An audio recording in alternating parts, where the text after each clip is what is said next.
Capítulo 2. A defesa do ateísmo. Como fazer a defesa de qualquer coisa. Neste capítulo pretendo fazer uma defesa do ateísmo. Mas, antes de começar, quero dizer algumas palavras sobre como fazer a defesa de qualquer ponto de vista em particular. Esse passo é necessário porque, a não ser que tenhamos uma vaga ideia a respeito do que seja uma boa defesa, temos poucas chances de avaliar uma defesa em particular. Nos termos mais amplos possíveis, pode-se fazer uma defesa valendo-se de argumentos, evidências e retórica. Os argumentos podem ser bons ou ruins e se apresentam de várias maneiras, como veremos a seguir. As evidências também podem ser fortes ou fracas. O estranho no ninho é que é a retórica, porque a boa retórica não torna uma defesa melhor, torna apenas mais persuasiva. A retórica é simplesmente o uso da linguagem para fins persuasivos, e pode ser usada para nos persuadir tanto de verdades como de falsidades. Os pregadores religiosos e os políticos tradicionalmente fazem bom uso da retórica. Jesus, por exemplo, supostamente disse que quem não está a meu favor, está contra mim. Mateus 12:30, uma estratégia retórica retomada por George W. Bush 2000 anos mais tarde quando disse aos outros países, ou vocês estão conosco, ou estão com os terroristas. Essa é uma frase puramente retórica porque, ainda que possa ser persuasiva, não tem nenhum fundamento em fatos ou em argumentos lógicos. Simplesmente não é verdade que uma pessoa que não esteja com Bush ou com Jesus deva necessariamente estar contra eles. É possível estar indeciso, ou ainda relutante em oferecer apoio irrestrito, mas ao mesmo tempo ser receptivo o suficiente para não se virar contra a causa. Porém, ao apresentar a decisão sob essa perspectiva radical, tanto Bush quanto Jesus esperavam fazer com que as pessoas descessem do muro e os apoiassem. Bem, na verdade eu não estou contra eles, então é melhor apoiá-los de uma vez. Na exposição a seguir, quero evitar a retórica pura e desmascará-la quando usada contra o ateísmo. Mas acima de tudo quero enfatizar os componentes essenciais a uma boa defesa do ateísmo: a evidência e a argumentação. A evidência. A fala cotidiana recorre constantemente a todo tipo de evidência. Ouvi no noticiário, vi com os meus próprios olhos, 8 em cada 10 gatos preferem. O problema, claro, é que nem toda evidência é boa evidência. O que caracteriza a boa evidência é um assunto bastante controverso, mas o princípio norteador é que uma evidência é mais convincente se estiver ao dispor de um grande número de pessoas em várias ocasiões, e menos convincente se estiver restrita ao testemunho de um pequeno número de pessoas em um número limitado de ocasiões. Podemos ver como esse princípio funciona analisando dois exemplos extremos. A evidência de que a água congela a 0 grau é um exemplo do melhor tipo de evidência. Em tese, qualquer um pode testá-la sozinho a qualquer momento, e os sucessivos testes tornam a evidência ainda mais convincente. Vejamos agora o outro extremo, muitas vezes chamado de evidência anedótica porque depende do testemunho de uma única pessoa a respeito de um único incidente.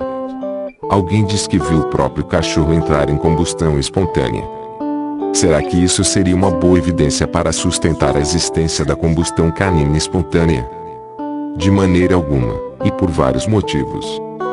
Em primeiro lugar, como observou o filósofo escocês David Hume, essa evidência precisa ser comparada à quantidade muito maior de evidências segundo as quais os cachorros não entram em combustão sem motivo. Hume não quer dizer que o testemunho dessa pessoa não seja uma evidência, apenas que é uma evidência insignificante em relação a todas as outras evidências segundo as quais a combustão canina espontânea não ocorre. Outro motivo para que essa evidência não seja boa é o fato de que infelizmente os seres humanos não são muito bons em interpretar as próprias experiências, em especial se forem experiências inusitadas. Como exemplo, podemos citar a experiência de ver um ilusionista que finge ter poderes reais dobrar uma colher de metal aparentemente sem fazer nenhuma força física.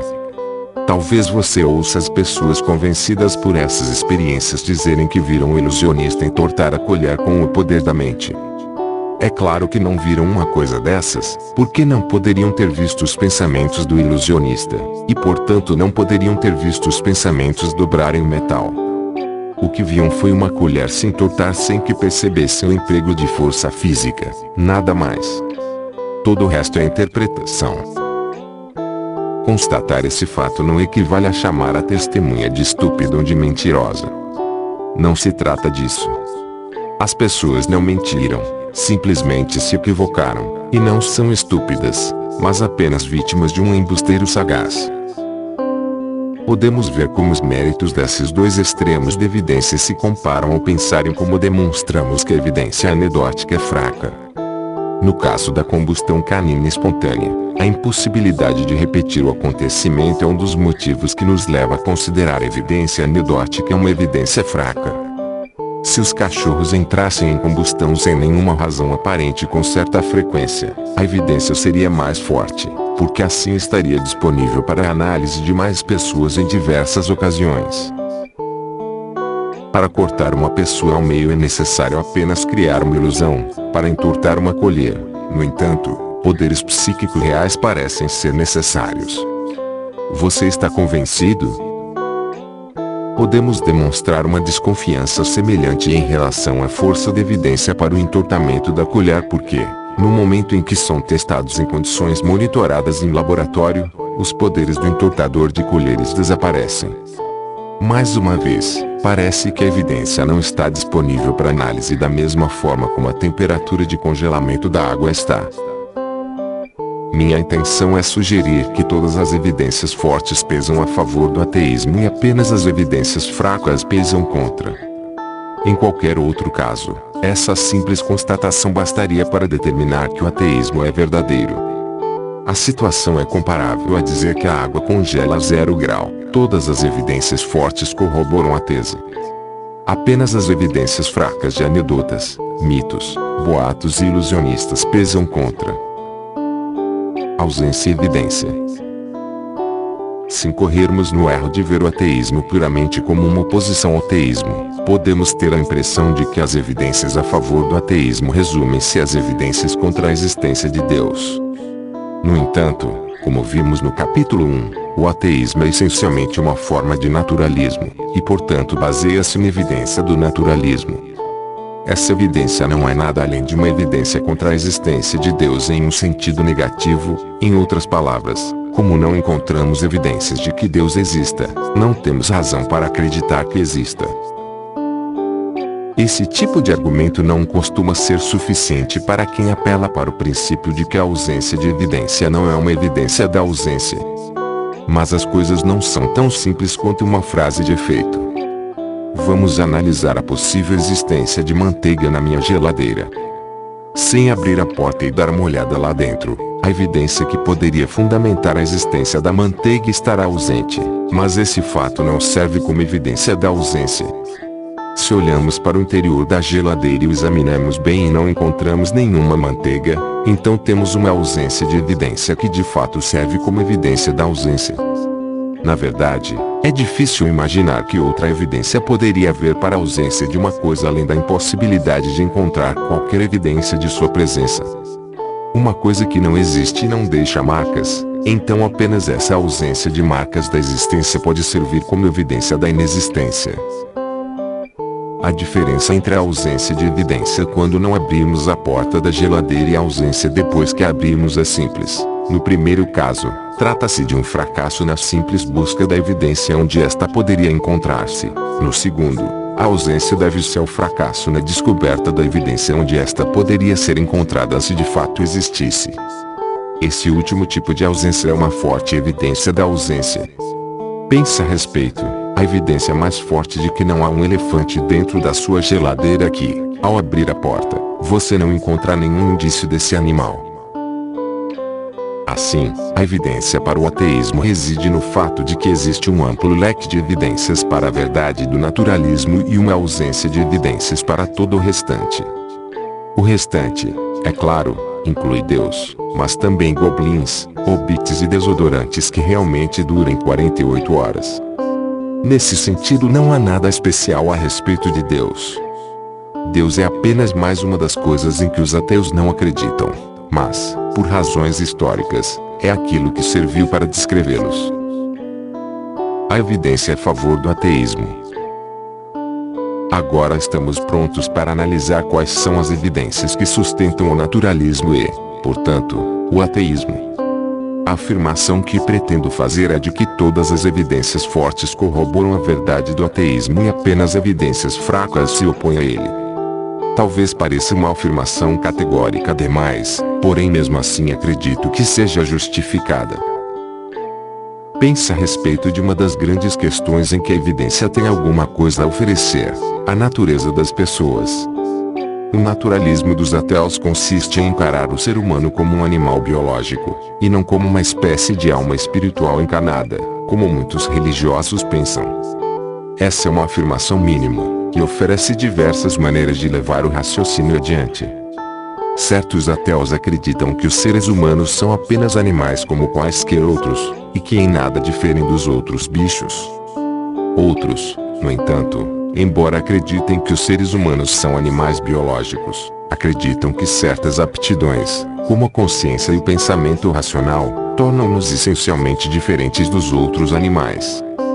A ideia do excepcionalismo humano sempre foi uma vertente forte no humanismo ateísta. A questão não é resolver a disputa, mas simplesmente constatar que tanto os ateus excepcionalistas quanto os ateus que criticam essa postura concordam que, não importa qual seja a natureza exata dos seres humanos, nós somos acima de tudo criaturas mortais que não têm almas imortais e espirituais. Qual seria a evidência para essa afirmação? Pense em primeiro lugar na evidência forte. Todas as evidências fortes a respeito dos seres humanos apontam para uma natureza biológica. A consciência, por exemplo, permanece um mistério sob vários aspectos. Mesmo assim, sabemos com certeza que a consciência é produto da atividade cerebral e que, sem cérebro, não existe consciência. Na verdade, essa é uma constatação tão óbvia que quaisquer dúvidas a esse respeito deviam ser tratadas como motivo de espanto. Os dados apresentados por exames neurológicos provam que todas as experiências ligadas à consciência estão relacionadas a padrões específicos de atividade cerebral. A palavra-chave aqui, naturalmente, é relacionadas. Dizer que a atividade cerebral e as experiências conscientes estão relacionadas significa apenas dizer que uma sempre acompanha a outra. Não significa dizer que uma é a causa da outra. A noite sempre vem depois do dia, por exemplo, mas não é causada pelo dia. Mesmo assim, embora seja verdade que uma relação não indique necessariamente uma causa, no caso do cérebro e da consciência a ligação entre os dois é pelo menos de dependência. Em outras palavras, se você inibe ou danifica uma área do cérebro relacionada a uma forma específica de atividade da consciência, essa atividade cessa.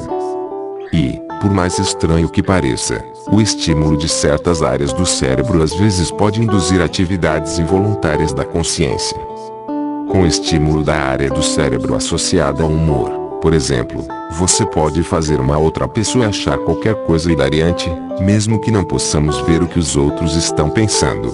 O certo é que, quando o cérebro de alguém para de funcionar, essa pessoa deixa de exibir todos os sinais de vida consciente. Se existe alguma coisa que nos distingue uns dos outros como indivíduos, deve ser a nossa aptidão para a consciência e para o pensamento racional. Se essa capacidade depende apenas dos nossos cérebros orgânicos, e existem fortes evidências de que assim seja, a visão ateísta de que somos organismos biológicos imortais encontra-se muito bem fundamentada. Para muitos ateus o assunto pode ser dado por encerrado a essa altura, pois as evidências que sustentam a tese de que somos criaturas mortais é esmagadora. Mas os teístas em geral fazem duas objeções nesse ponto. Uma é acusar os ateus de serem muito cheios de si, uma vez que não compreendamos a natureza exata da relação entre a consciência e o cérebro. A outra é apresentar supostas evidências contrárias. No entanto, uma análise dessas evidências contrárias revela que são todas extremamente fracas. Se fôssemos listar as evidências de que a consciência pode continuar a existir após a morte do cérebro, teríamos de arrolar evidências como testemunho de médiuns, supostas aparições de fantasmas e experiências de quase morte. Evidências melhores sequer estão disponíveis, já que nenhuma pessoa morta foi capaz de se comunicar com os vivos de maneira a apresentar evidências fortes de que exista. Todas essas formas de evidência são extremamente fracas.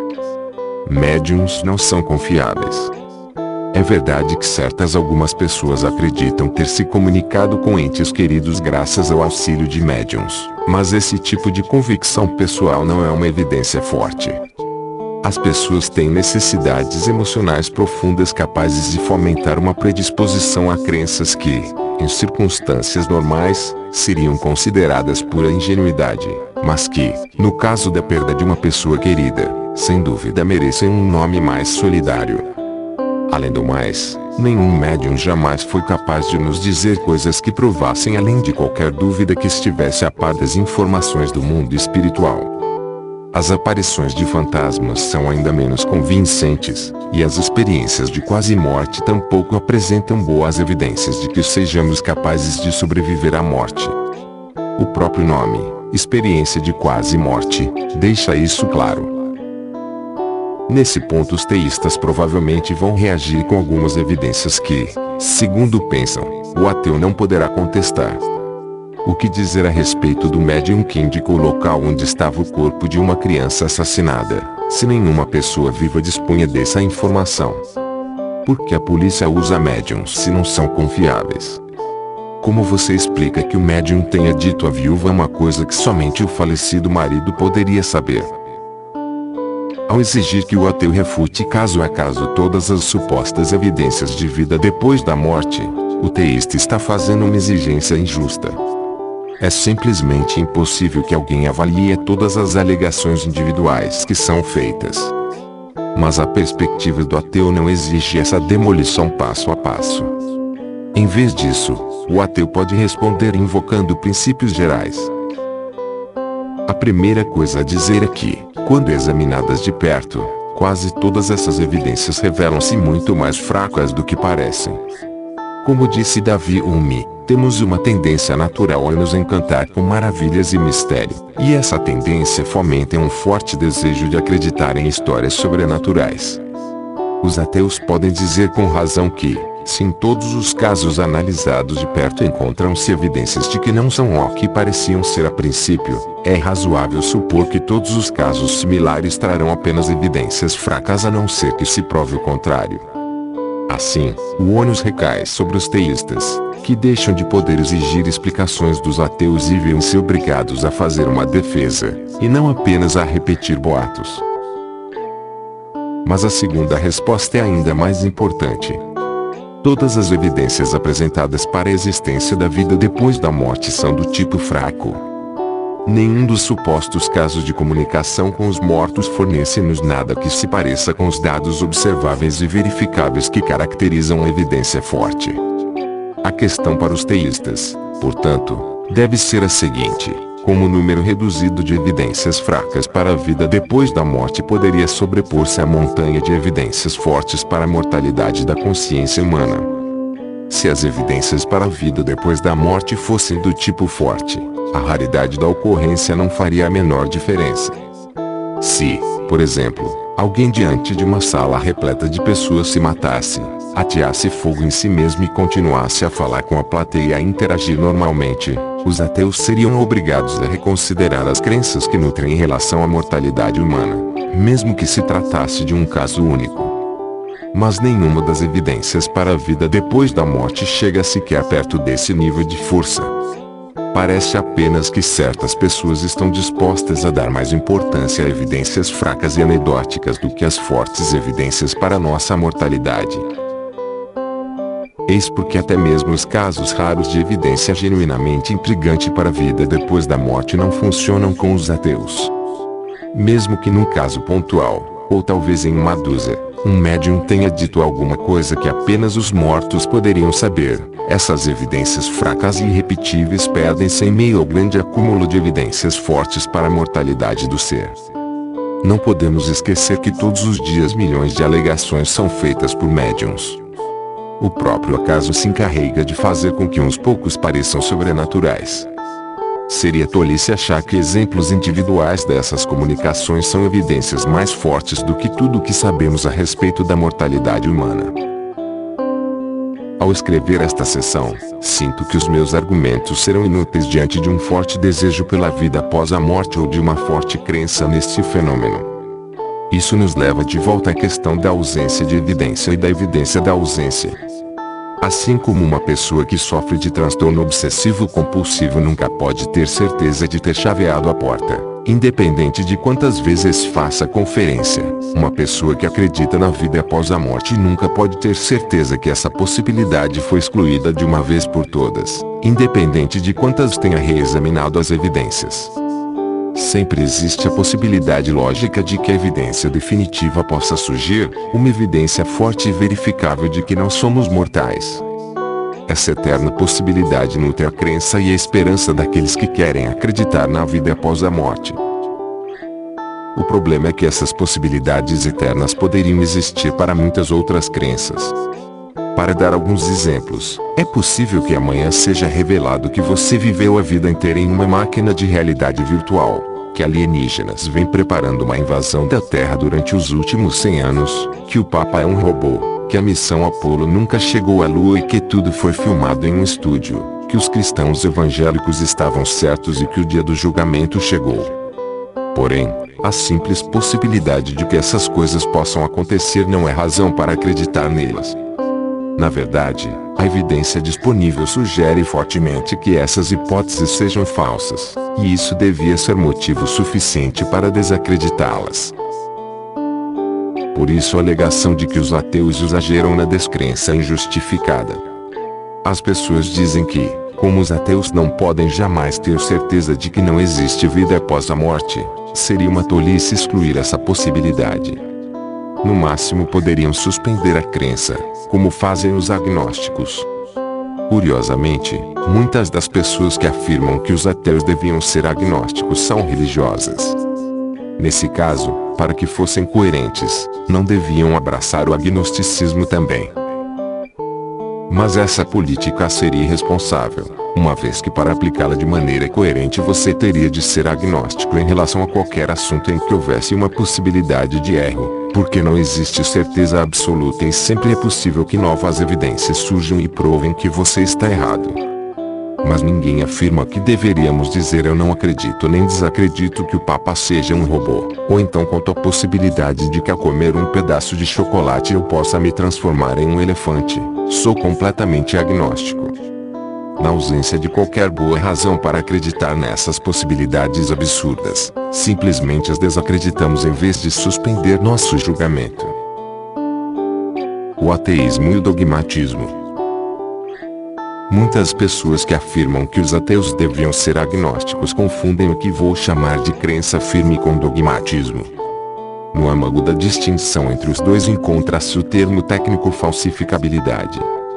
Crenças ou verdades são falsificáveis quando estão sujeitas à possibilidade de que se prove que estão erradas. Crenças ou verdades falsificáveis são, portanto, aquelas para as quais não existe possibilidade de prova em contrário. A divisão precisa entre o falsificável e o infalsificável é uma questão filosófica espinhosa. Em geral, verdades analíticas como o fato de que 1 mais 1 igual 2 e a afirmação de todos os homens não casados são solteiros, asserções que parecem verdadeiras em função do que dizem, são consideradas infalsificáveis, enquanto afirmações factuais sobre a natureza do mundo em geral são consideradas falsificáveis. Dessa maneira é possível, embora improvável, que o sol não nasça amanhã, o que torna a crença no nascer do sol falsificável, mas nada pode fazer com que 1 mais 1 não seja 2, de maneira que essa afirmação é infalsificável. No entanto, diversos filósofos, em especial W.O. Quine, sustentaram que mesmo as verdades básicas da matemática são falsificáveis. Não podemos excluir a possibilidade de encontrar razões para dizer que 1 mais 1 nem sempre é 2. Por sorte, não precisamos mergulhar nessas águas profundas. só o que precisamos fazer é tomar emprestada a ideia da falsificabilidade para explicar a diferença entre o dogmatismo e a crença firme.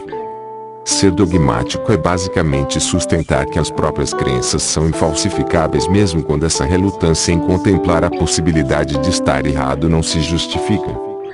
Um ateu dogmático, portanto, acredita que Deus não existe e que não há possibilidade de que essa crença esteja errada. Um teísta dogmático, de modo semelhante, acredita que Deus existe e que não há possibilidade de que essa crença esteja errada. Seria justo afirmar que as crenças de ambos os tipos de dogmáticos carecem de justificativa, uma vez que nenhum dos dois pode ter certeza absoluta de estar certo. Mas isso não significa que os ateus devam tornar-se agnósticos. Significa apenas que devem admitir a falsificabilidade da crença que têm, e para tanto precisam apenas reconhecer que podem estar errados. Isso não é agnosticismo. De fato, é possível ter crenças muito firmes e mesmo assim reconhecer que essas crenças são falsificáveis. Nem mesmo um ateu que afirme não ver bons motivos para ser outra coisa senão ateu e declare-se incapaz de imaginar uma situação que pudesse levá-lo a abandonar essa crença está sendo dogmático enquanto reconhecer a possibilidade de estar errado. Mas, claro, para estar livre do dogmatismo é preciso reconhecer sinceramente essa possibilidade, não apenas fazer de conta. Desde que essa sinceridade esteja presente, não existe razão para que não se possa ter uma crença firme no ateísmo e assim trilhar o caminho do meio entre o agnosticismo injustificado e o dogmatismo. Porque esse caminho do meio é tantas vezes esquecido. Acho que tudo isso faz parte de um mito coletivo que remonta a filósofos como Platão e postula que o conhecimento é absoluto ou sequer é conhecimento. Temos uma tendência natural a pensar que a abertura de espaço para a dúvida é o bastante para justificar a suspensão das nossas crenças. Se você não tem certeza, é melhor não ter opinião. Mas essa máxima não pode ser levada a sério. Não podemos ter certeza absoluta de nada, a não ser talvez de que existimos, e mesmo assim apenas enquanto temos consciência desse fato. Se a crença em coisas sobre as quais não temos certeza absoluta é injustificada, então precisamos suspender todas as nossas crenças em relação a tudo. Mas essa não é a moral correta a ser aprendida do truísmo segundo o qual a verdade absoluta é fugaz.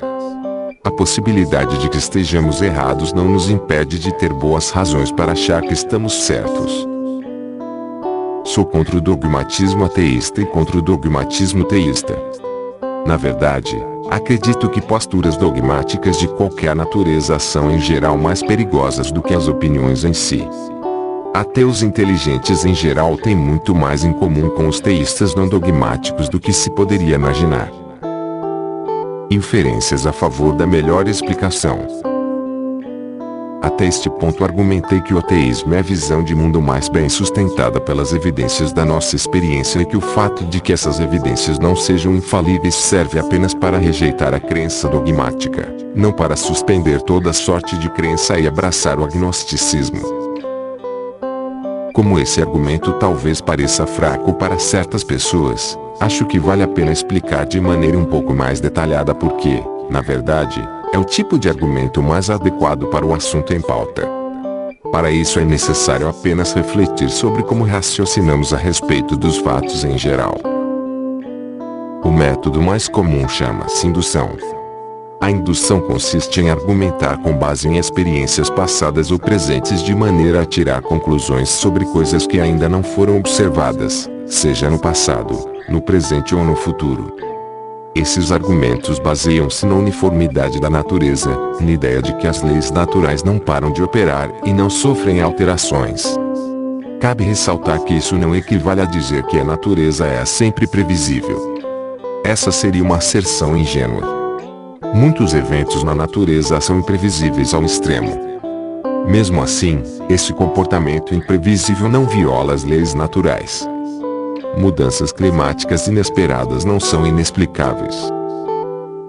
Um ato supremo de fé, se por fé entendermos toda e qualquer crença que não possa ser 100% provada.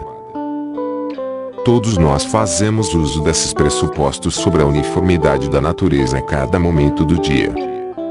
Mesmo que você não esteja fazendo nada, sempre pode relaxar sabendo que a gravidade não vai deixar de manter você sentado, que o material da poltrona não vai se derreter de repente e que o chá que você está bebendo não vai envenená-lo. Mas a nossa confiança nesse princípio não encontra respaldo na lógica pura. A premissa é assim que as coisas sempre foram quando observadas não nos permite concluir assim que as coisas sempre foram, são e serão. Assim, uma criança que acredita que os brinquedos ganham vida enquanto dorme mas não quando está acordada não incorre em nenhum erro lógico. Nenhum fato observável durante a vigília pode oferecer provas suficientes de que a mesma coisa acontece enquanto dorme. Mesmo assim, acreditamos que a criança está enganada, pois temos consciência de que dependemos completamente de argumentos indutivos para compreender o mundo ao nosso redor. Os ateus podem argumentar que, se aplicarmos esse método indutivo de maneira consistente, a causa que apoia ganha mais força. A experiência demonstra que vivemos em um mundo governado por leis naturais e que tudo o que acontece pode ser explicado em função dos fenômenos naturais. É verdade que certas coisas permanecem inexplicadas, mas os ateus podem argumentar que, quando surge uma explicação para o inexplicável, essa explicação é sempre naturalista.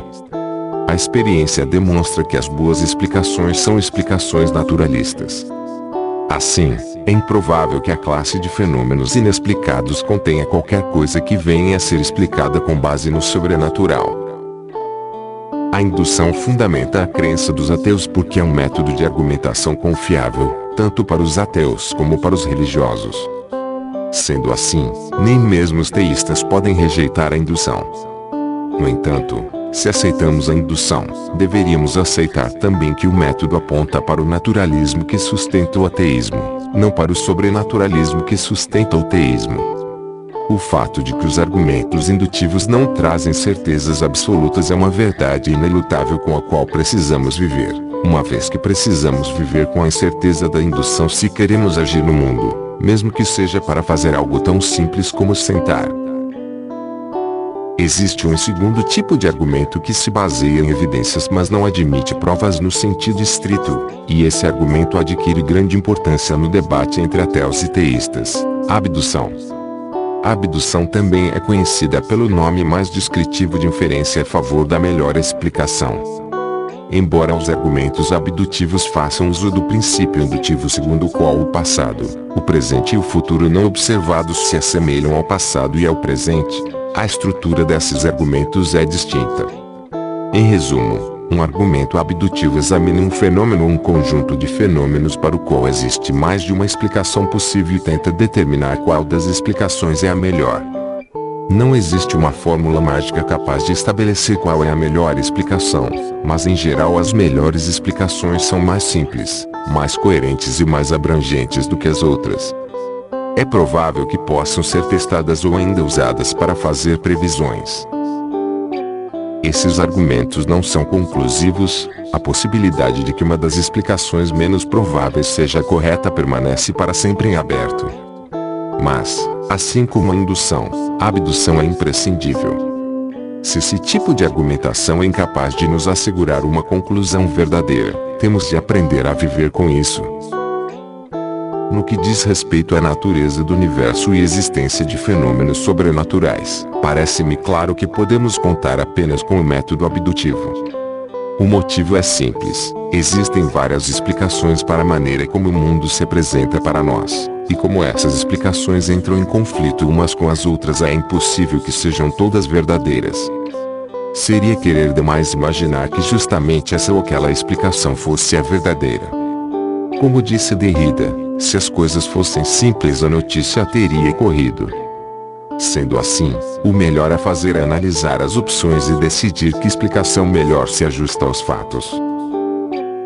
Este breve livro introdutório não pretende examinar os méritos de todas as várias explicações para a maneira como o mundo se apresenta para nós.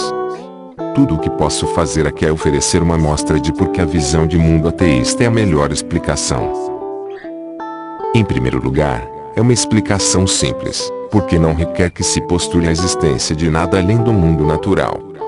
As opções concorrentes exigem que se postule a existência de um mundo sobrenatural inobservado. Essa dimensão extra não apenas consiste em uma extravagância metafísica, como torna as afirmações quanto à existência do sobrenatural menos testáveis, uma vez que o mundo sobrenatural é por definição inobservável. É verdade que existem pessoas que se consideram ao mesmo tempo religiosas e naturalistas, mas não sei até que ponto essas pessoas efetivamente discordam dos ateus. A visão de mundo dos ateus também é mais coerente, porque nela tudo o que existe no universo cabe em uma única esfera do ser. Os que postulam a existência de um domínio sobrenatural precisam explicar como esse domínio e o mundo natural interagem e coexistem. Essa visão é por natureza mais fragmentada do que a visão unificada dos ateus. O ateísmo também apresenta um forte potencial explicativo no que diz respeito à existência de crenças religiosas divergentes. A melhor explicação para que religiões diferentes tenham convicções diferentes a respeito de Deus e do universo ao redor do mundo é que a religião seja um construto humano que não corresponde a nenhuma realidade metafísica. A outra opção implicaria a aceitação de que, apesar das muitas religiões existentes, apenas uma, ou uma pequena quantidade, estaria correta. Não adianta dizer que as religiões são diferentes caminhos para uma verdade única, precisamos aceitar que as religiões batem de frente umas com as outras e que se alguém se dispusesse a procurar os pontos comuns a todas as religiões encontraria muito pouca coisa. Hindus e cristãos não adoram o mesmo Deus porque, para começar, os hindus não acreditam em um Deus único. Cristãos e muçulmanos discordam em um ponto fundamental, porque os primeiros veem Cristo como Messias, mas os últimos não. Dada a importância de Cristo para a fé cristã, seria necessário falsificar uma das doutrinas para chegar à conclusão de que o Islã e o cristianismo no fundo são igualmente verdadeiros. Essa comparação das melhores explicações pode ser aplicada a itens particulares. O que melhor explica a existência do mal no mundo? Você pode escolher a hipótese ateísta de que, como somos apenas criaturas evoluídas, não há nenhuma expectativa de que o mundo seja necessariamente um lugar bom, ou a explicação religiosa, que exige diversos raciocínios complexos para conciliar a crença de que o universo foi criado por um Deus bondoso com os terríveis sofrimentos e injustiças que existem nessa criação. O que melhor explica a relação entre a consciência e a atividade cerebral? Você pode escolher a hipótese ateísta de que a consciência é produto da atividade cerebral ou uma história implausível sobre como espíritos imateriais levam uma existência paralela e interagem com o cérebro, segundo a qual a dependência da consciência em relação à atividade cerebral milagrosamente desaparece no instante da morte, quando a alma passa a viver sem o corpo. O que melhor explica a força do impulso sexual?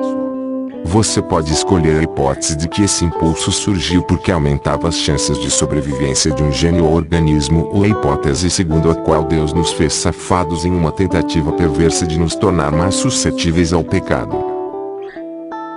Em todos esses exemplos, a melhor explicação para a maneira como o mundo se apresenta e parece se apresentar a nós é um fenômeno natural, e mesmo que essas explicações possam ser incompletas, qualquer explicação que introduza um elemento sobrenatural é bem menos plausível e certas vezes corre o sério risco de cair no ridículo.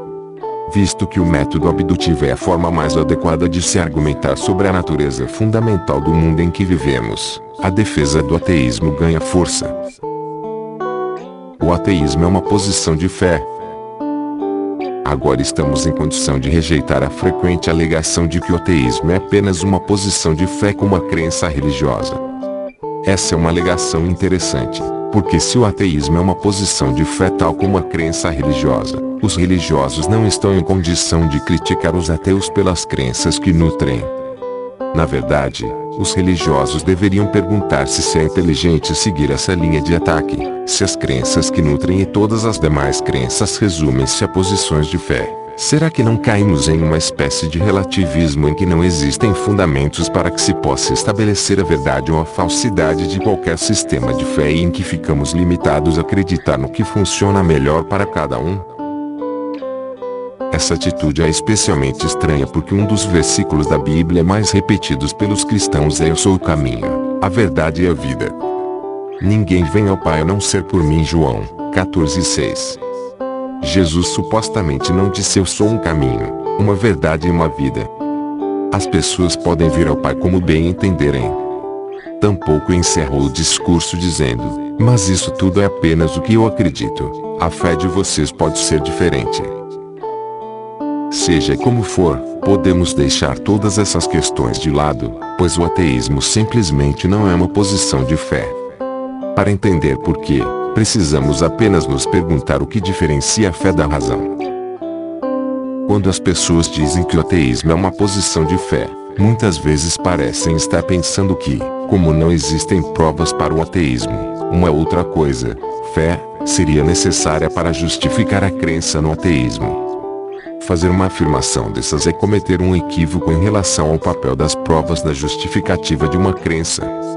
Nem sempre precisamos de fé para preencher as lacunas entre as provas e as crenças. O ponto fulcral é justamente o que venho enfatizando ao longo de todo o meu argumento: não existem provas absolutas para a maioria esmagadora das nossas crenças, mas a falta dessas provas não é motivo para suspendermos nossa crença. Isso acontece porque, mesmo ao nos defrontarmos com a ausência de provas absolutas, podemos ter evidências contundentes ou ainda uma explicação muito melhor do que as outras. Quando temos esse tipo de fundamento para a crença, a fé torna-se desnecessária. Não é a fé que justifica a minha crença de que beber água limpa e fresca faz bem, mas evidência. Não é a fé que me diz que não é uma boa ideia pular da janela de prédios altos, mas a experiência.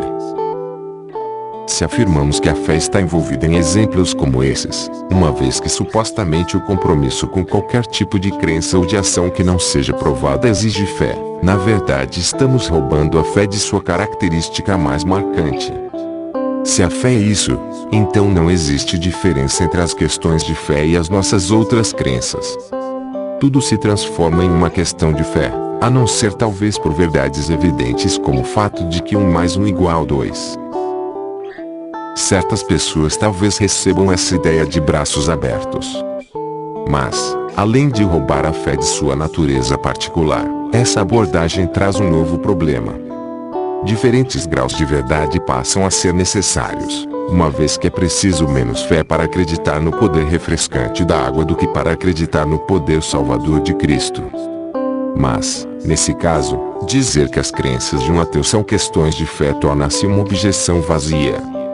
Se tudo é uma questão de fé, esse fato passa a ser trivial. Para torná-lo não trivial é necessário demonstrar de que maneira as crenças dos ateus exigem pelo menos um grau idêntico de fé em relação às crenças dos religiosos. Mas isso não pode ser demonstrado, porque a posição ateísta baseia-se em evidências e argumentos a favor da melhor explicação.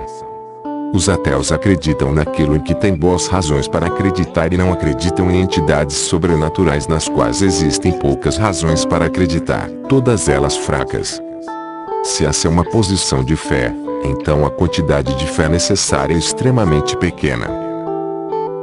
Quando comparamos essa situação com a atitude das pessoas que acreditam no sobrenatural, podemos ver o que é uma verdadeira posição de fé.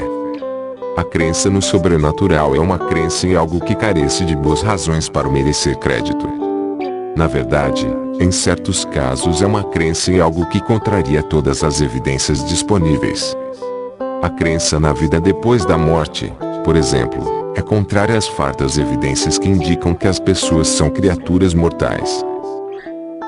Isso mostra o ponto exato onde acredito estar a linha que separa as posições de fé das simples crenças. Não se trata de provas, mas de crenças que estão de acordo com as evidências, a experiência e a lógica, ou de crenças que ignoram ou contrariam as evidências, a experiência e a lógica. O ateísmo não é uma posição de fé porque consiste apenas em uma crença que se limita ao que é baseado em evidências e argumentos, enquanto a crença religiosa é uma posição de fé porque vai além das evidências e dos argumentos. É por isso que a fé exige um elemento especial que não está presente em uma simples crença. Essa interpretação da fé está de acordo com a mensagem das duas grandes parábolas cristãs da fé, as histórias de Abraão e de Tomé.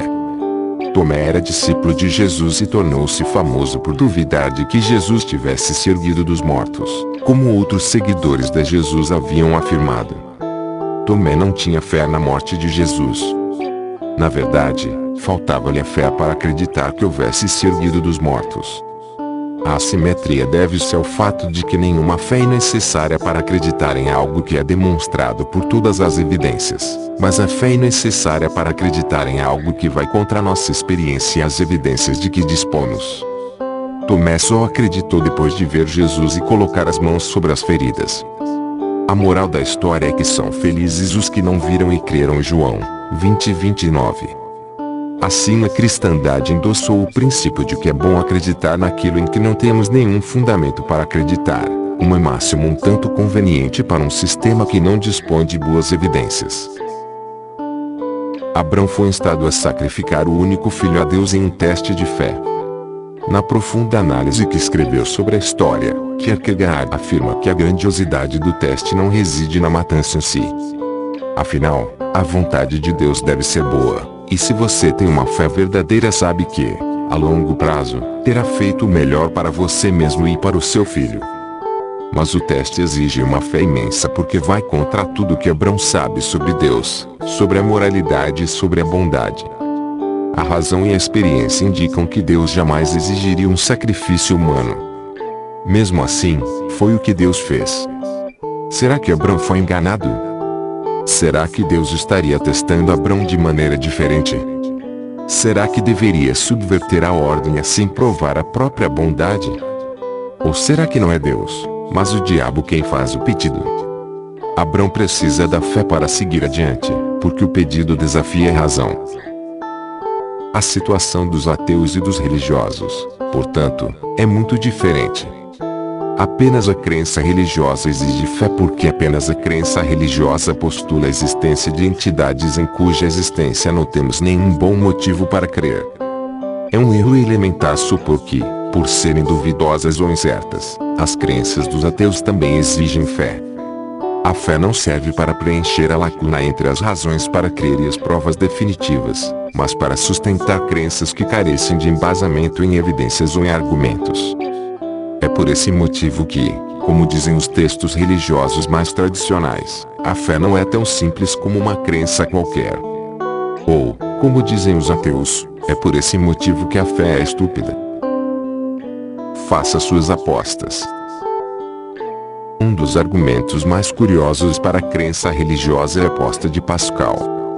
Essa aposta começa com a suposição de que não podemos ter certeza quanto à existência ou à inexistência de Deus.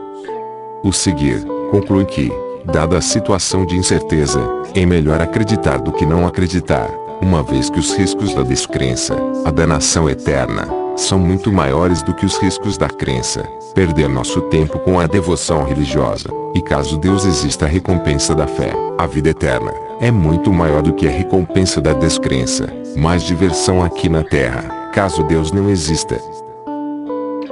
A aposta é tendenciosa porque exclui uma análise probabilística dos vários resultados possíveis. A maioria dos ateus diria que as chances de que exista um Deus disposto a nos mandar para o inferno se nos recusarmos a adorá-lo são tão ínfimas que sequer vale a pena fazer essa aposta. Mas talvez o maior problema seja que, com tantas religiões no mundo, a aposta não nos diz que religião seguir. Será que Deus não ficaria mais irado com as pessoas que o adoram da maneira errada do que com aquelas que simplesmente não o adoram? Vamos rever a aposta de Pascal e ver o que um apostador de verdade faria. Para começar, vamos admitir a possibilidade de que um Deus de amor bondoso e onipresente exista. Dada essa possibilidade, o que devemos fazer? Sem dúvida, a prioridade de um Deus como esse seria a bondade. Se existe uma espécie de seleção na vida após a morte, com certeza o principal critério deve ser a virtude. Nesse caso, a melhor aposta seria agir bem. Parece improvável que um Deus com essas características fosse mandar as pessoas para o inferno. Afinal, sabemos que a maioria das pessoas ruins são indivíduos sofridos, que muitas vezes tiveram infâncias terríveis. Mandá-las para o inferno seria uma crueldade. Um Deus de amor sem dúvida reabilitaria essas pessoas. E, como os agentes penais afirmam com frequência, a reabilitação não se dá por meio da tortura. Então o nosso medo do inferno seria muito pequeno. E quanto à adoração? Parece bem estranho que um ser supremo pudesse exigir a adoração de seres tão pequenos como nós. Será que Deus estaria inseguro? Além do mais, com tantas religiões à disposição seria difícil tomar uma decisão consciente quanto à melhor forma de adorá-lo. E quanto à crença em Deus? Se Deus existe, foi Ele quem nos deu a inteligência. Se usamos essa inteligência para concluir que Deus não existe, seria um pouco exagerado nos castigar por isso. Poderíamos argumentar dizendo: Deus, eu usei as dádivas que você me concedeu para decidir o que era melhor. Concluí que você não existia. Você quer me penalizar por ter feito o melhor possível com os limitados dotes intelectuais que você me concedeu? Então, se Deus existe, o mais provável é que se importe acima de tudo com a nossa bondade, que reabilite os maus e que seja magnânimo bastante para não se importar muito se não o adorarmos ou não acreditarmos que existe. Sendo assim, se queremos fazer uma aposta como forma de nos prevenir em relação à possibilidade de que Deus exista, deveríamos apenas ser bons, e o resto não faria muita diferença. Ateu, agnóstico ou religioso, seria difícil ver porque uma divindade onipotente preferiria um em detrimento dos outros, e estaríamos nos arriscando a cometer um erro enorme ao escolher uma religião em detrimento das outras. A conclusão da aposta não é muito diferente da lei do ET, seja bom. E os ateus estão dispostos a segui-la, como veremos no próximo capítulo. Conclusão. A fim de verificar a força do argumento pró-ateísmo é necessário refletir sobre a natureza dos argumentos da experiência e das inferências a favor da melhor explicação, e também sobre a diferença entre posições de fé e simples crenças. Uma vez esclarecidos esses assuntos, no entanto, o caso pode ser resumido de maneira simples. O ateísmo é a posição mais bem fundamentada pela evidência e é também a posição que oferece a melhor explicação geral para que o mundo seja como é e como parece ser. Diferente das posições de fé, o ateísmo não exige que acreditemos em nada que vá além da razão ou das evidências, muito menos em coisas que as contrariem. O fato de que não podemos ter 100% de certeza de que o ateísmo é verdadeiro é motivo apenas para que não sejamos dogmáticos em nossas crenças. Não é motivo para o agnosticismo, nem para que acreditemos que o ateísmo é uma posição de fé com uma crença religiosa. Imagino que duas grandes questões ainda estejam incomodando os religiosos nesse ponto. Apesar de tudo o que falei sobre evidências e melhores explicações, as pessoas talvez ainda pensem que dois grandes aspectos permanecem sem resposta. Um é a moralidade. Se o ateísmo é verdadeiro, o que acontece com o certo e o errado? A segunda questão diz respeito ao sentido ou ao propósito da vida. O ateísmo pode explicar muita coisa, mas não explica qual é o sentido e o propósito da vida. E se isso permanece inexplicado, o ateísmo não pode ser a melhor explicação para a condição humana. Pretendo abordar essas preocupações nos 2 capítulos seguintes. Por enquanto, gostaria de salientar que, mesmo que o ateísmo signifique o fim da ética e a ausência de propósito da vida humana, isso não é um argumento contra o ateísmo. Pode ser que mesmo o mais verdadeiro e honesto relato sobre o mundo em que vivemos revele que a moralidade e o sentido da vida não passam de uma ilusão. Felizmente, pretendo demonstrar que não é esse o caso. Mas, para que possamos refletir sobre essas questões com clareza, temos que pelo menos contemplar a possibilidade de que exista um descompasso entre aquilo que gostaríamos que fosse verdade e aquilo que de fato é verdade.